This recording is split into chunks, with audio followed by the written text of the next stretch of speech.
Hey, I'm Donald Bell for Cool Tools, and in this video I'm going to show you the difference between common PVC coated electronic hookup wire and the new breed of silicone coated hookup wire. If you've only ever used this tried and true stuff that's been around for ages, stick around because the difference is pretty dramatic. You can buy an assortment of the silicone coated hookup wire for around $17 on Amazon. Here's the stuff that I've been using for years. It's an assortment of 22 gauge stranded hookup wire I got from Sparkfun. It has served me quite well over the years, and the wire gauge is just right for wiring into through-hole project boards like Arduino. The problem with this stuff is that it's stiff, and it turns out that's entirely due to the type of coating on the outside of the wire. In this case, it's PVC, which is very common. The wire inside is made up of a braid of smaller wires, so it's not as stiff as something like solid core wire, but when you have a rat's nest of project wires you need to cram into a small enclosure, you begin to realize exactly how much space this stuff takes up.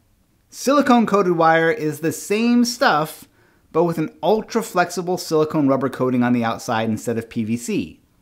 This one change makes it behave much differently. On the left you can see PVC wire and how it responds to flexing.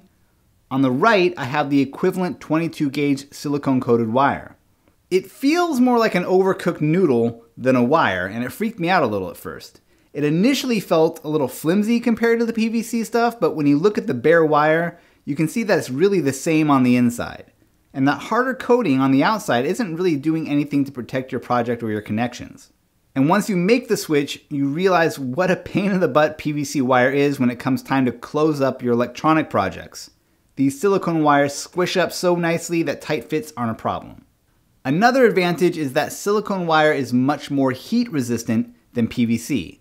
If you've ever singed a wire with your soldering iron or when you're trying to put on heat shrink, the silicone holds up much better.